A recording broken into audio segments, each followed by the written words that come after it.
Kata, Twin blades! as you may.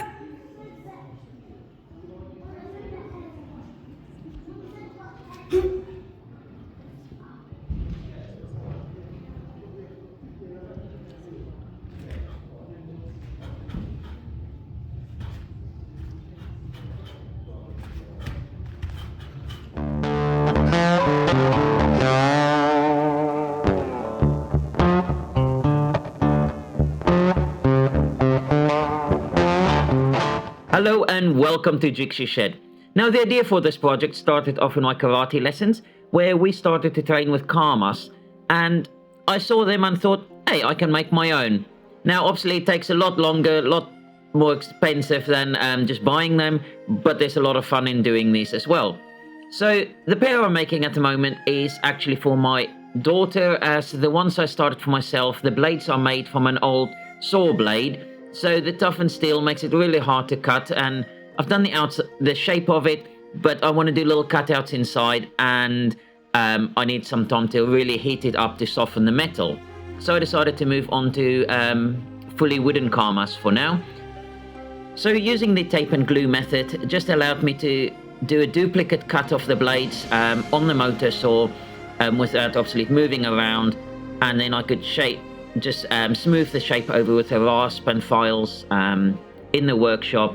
Obviously using my Dremel multi-vise now, it is very movable, so really great for maneuvering the piece around to where I want it, but I did find there's a little bit of movement in it. It's obviously not as solid as a bench vise, but it did work. So moving on to the Dremel 8040 with the Dremel Max sanding band, I was just able to start adding some shape to the blade, and obviously as the two pieces were together, could only do the one side, but it gave me an idea of just making sure that they were as equal as possible, and then just smoothing out some of the inside cutouts as well. Obviously they did get quite tight, so the Dremel bit didn't pierce all the way through, but did just help with getting mostly done. In a little file as well, use that, and then later you will see I'll move on to sandpaper to do the rest.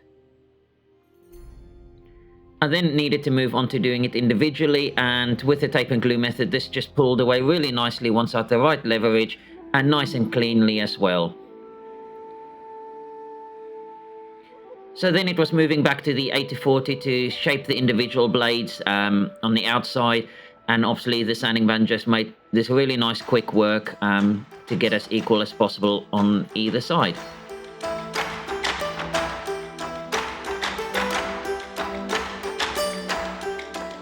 So then I just moved on to the finer sanding bands as well, just to smooth out some of the roughness there.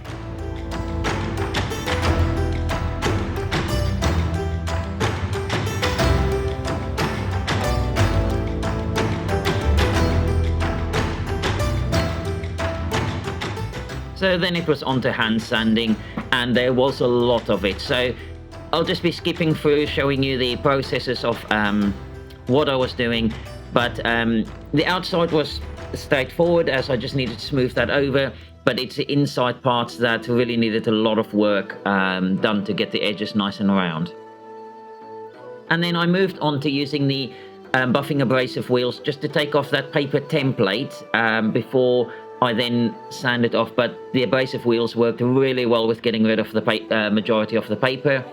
And then just back onto using the Dremel on the second blade as well. Now this time I switched to using the flexure shaft on the 8-40, just giving me a bit better control, and also making the new 8-40 not as dusty. So this did help with that.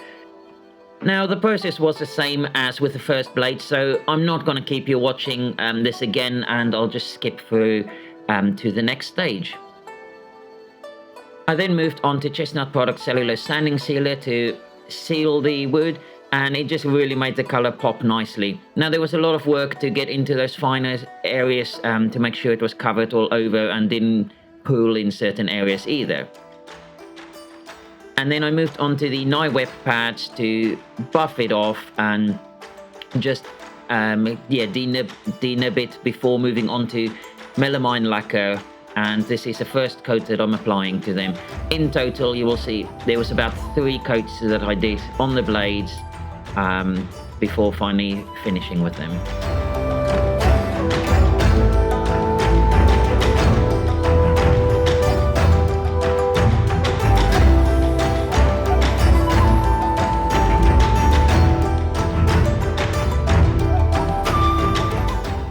So with the blades mostly completed and the first coat of lacquer curing, it was time to move on to the shaft. Now, I used an ash blank that I purchased in my final trip to Styles and Baits before they closed. And it was an 18-inch length piece, but I'd made it a bit shorter, as this was going to be for my daughter, and she did not need quite as long a shaft on hers. So I used a spindle roughing gouge to get it mostly to round, and then use a skew chisel for that finer final finish, trying to get these edges straight as possible. So just using the parting tool to create the thickness to where I need to work to, and then that was just nice and quick to work across with the skew chisel each section to make sure they're all equal.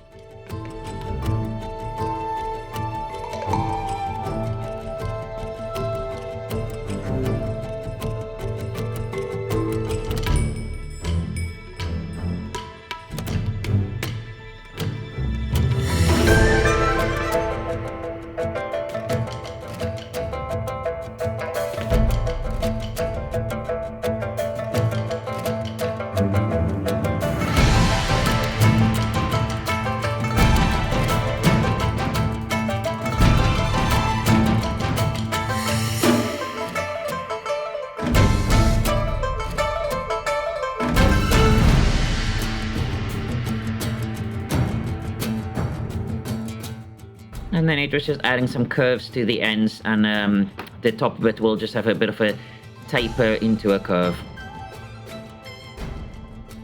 And then just back to sanding.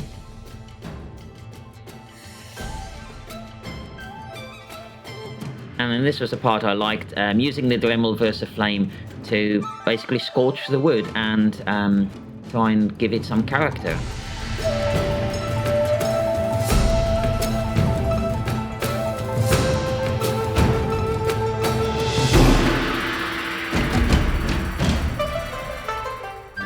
So obviously trying to make sure that I've got the scorching as equal as possible. So when I get to the end, I will just work my way back over it again to make sure that I'm happy with the final covering.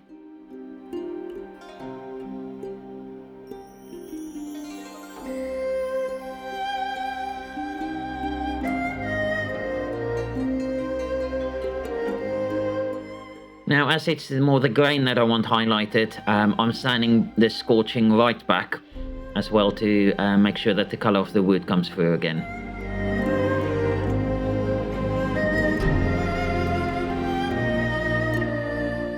So having it sanded back as far as I wanted it, I just cleaned it off with some spirits and then moved on to Chestnut Products Rainbow Wax. Now you couldn't really see it in there, but it was the Rainbow Wax's purple color. They apply more like a paint, and you can't rub them off as easily as you do with, say, gilt cream or embellishing wax. However, using the spirits again, I was able to clean it off, and it would went into the grain quite nicely. So really highlighted the piece as well, and obviously just coating it now with sanding sealer again.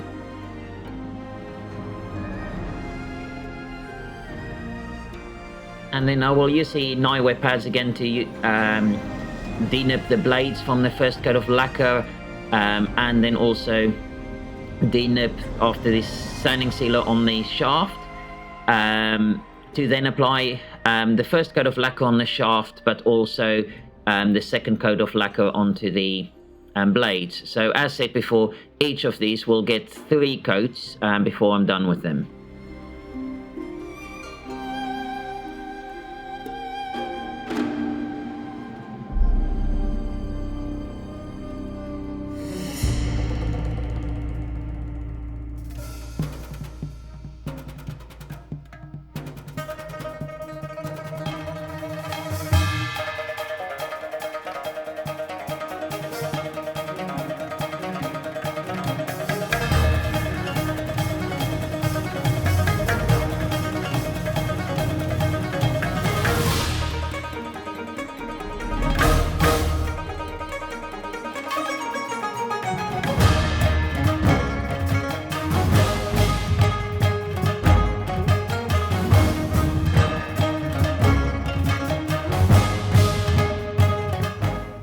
So once the lacquering was done, it was time to move on to Yorkshire Grit. Now I used the original and microfine to really increase that shine on the lacquer.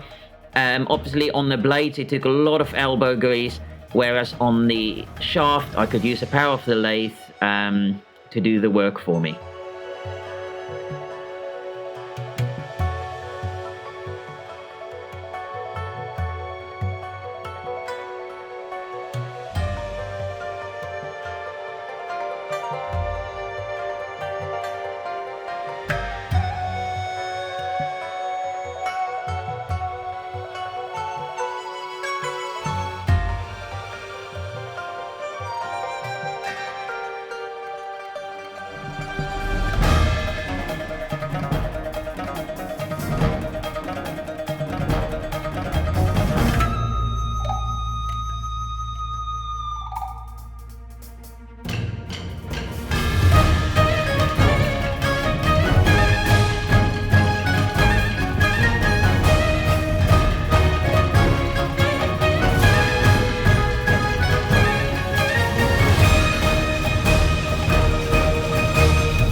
And then for the final finish, it was back to chestnut products, microcrystalline wax to do that. So obviously I put it on, then left it to cure for about half an hour before coming back to polish it off.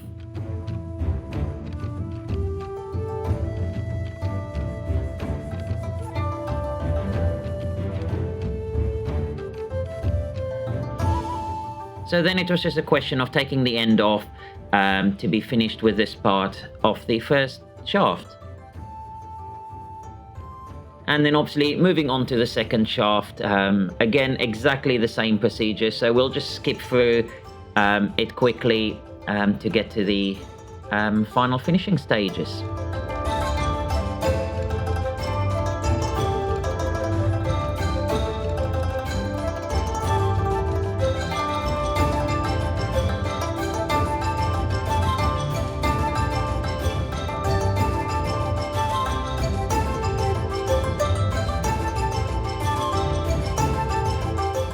Right, so where each shaft was parted off, I just needed to smooth that over before applying some sanding sealer. Now, obviously this doesn't have the colouring on or anything, but this is a prototype, and I think for any future ones I make, I will be putting a little brass cap or something on the end of it.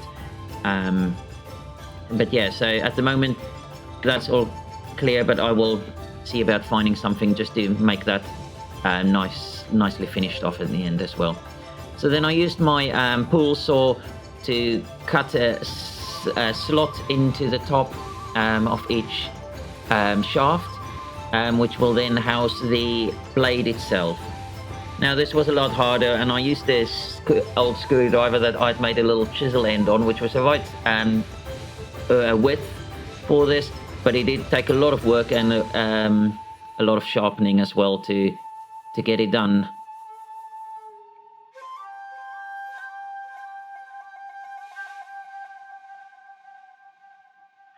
Now I didn't get my measurement quite right on the first cut, so I couldn't use the saw again and just needed the Dremel to just make it a little bit wider so that it can fit a file, just to smooth it off and square it up at the bottom. I will possibly next time drill a hole through first so that I've got an end point already there. But yeah, this is the first time doing this, trying to figure out how best to attach it and work it. I just needed to round the edge of the top corner of the blade over to fit with the profile of the shaft itself. So just keying the blades before I use O3 adhesive thick to glue them in. Now it doesn't need any necessarily structural support there because it's the blades are only going to be used for katas and so demonstration purposes only, really.